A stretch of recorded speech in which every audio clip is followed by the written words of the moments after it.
था और इस देश में एक शिक्षा के चलाने का काम किया था। एक देश एक शिक्षा का सिस्टम एक तरीके से था, लेकिन हमें थोड़ा इतिहास को उठा के देखना पड़ेगा।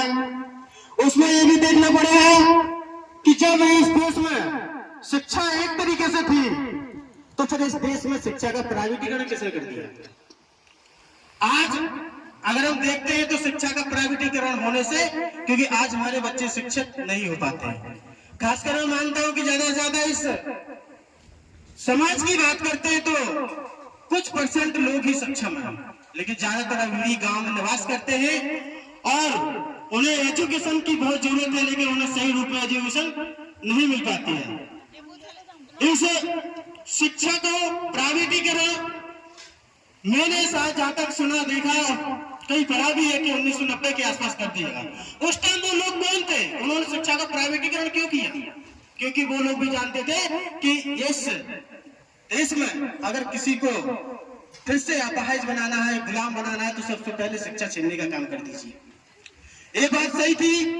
उसके बाद आगे आते उसी को दोहराते हुए कुछ लोगों ने एक सिस्टम और चालू कर दिया। इसके साथ साथ मिड डे मील चला दिया, यानी कि बच्चों को किताब की जगह उन्होंने क्या खिला दिया, कटोरा। और खासकर अभी कुछ समय पहले एक और आया था नियम कि आपको क्लास 1 से लेकर के 8वीं तक बच्चों को पास करना है, कुछ भी हो जाए, उन्होंने चाहे छोटा बड़ा ही क्यों ना आता, पास करना ही करना है।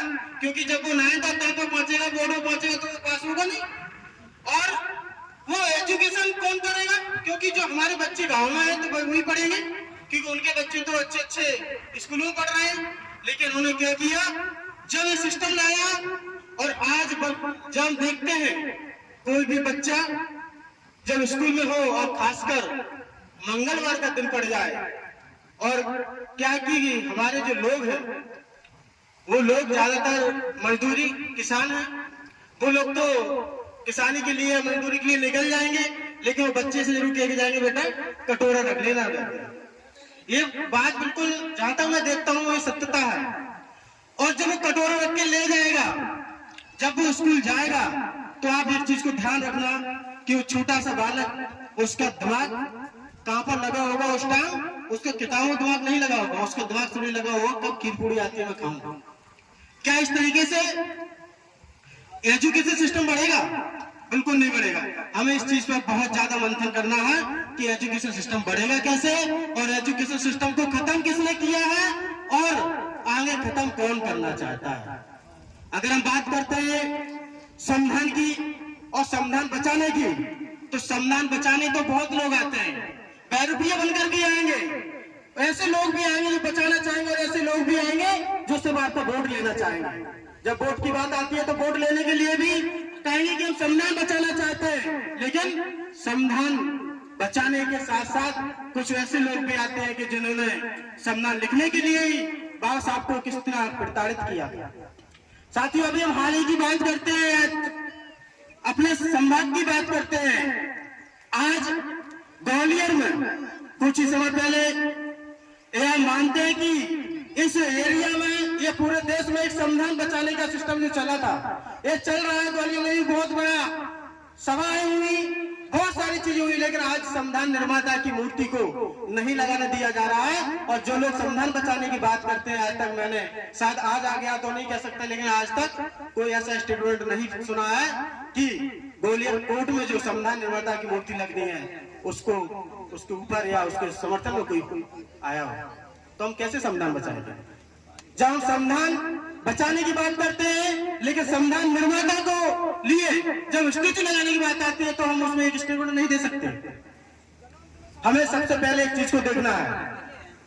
तथागत ने एक ही बात कही थी कि किसी भी बात को इसलिए मत मानो कि किसी ने लिखा है, और किसी भी बात को इसलिए भी मत मानो कि किसी अच्छे व्यक्ति ने या बुद्धिमान व्यक्ति ने कहा है। अपो दीपो भवा। आप किसी भी बात को सुनने के बाद उसको तर्क की कसौटी पर उतारो, उसके बाद उस बात को मानो, चाहे वो मैं कहूं या कोई और कहे या कहीं पढ़ा हो। लेकिन मैं तो एक ही बात जानना चाहता हूं कि अगर आपको कुछ करना है तो सबसे पहले एजुकेशन के बाद आपको अपने समाज को अगर कुछ बनाना है तो इस चीज का ध्यान रखो कि वास्तविकता में जिस तरीके से अभी हमारे सम्मानित जी कह रहे थे कि वोट की ताकत है, उस वोट की ताकत अगर आपने गलती से गलत जगह कर दी तो ये बात क्लियर है कि आप जिस स्थिति में बैठे हो उस स्थिति से भी कई गुना नीचे पहुंच जाओगे। तो हमें कुल मिलाकर के इस चीज को देखना है और इस चीज को समझना भी है। और एक चीज और है, जिस तरीके से अभी कहा है कि हर घर से एक व्यक्ति को ऐसा निकलना चाहिए कि जो व्यक्ति इस समाज की संविधान की रक्षा कर सके, बिल्कुल निकलना चाहिए और आना भी चाहिए, क्योंकि जब तक हम संविधान की रक्षा नहीं करेंगे हमारी रक्षा होने वाली नहीं है। दूसरी बात, जिस तरीके से आप अगर ये सोचे कि हमारा निर्माता या हमें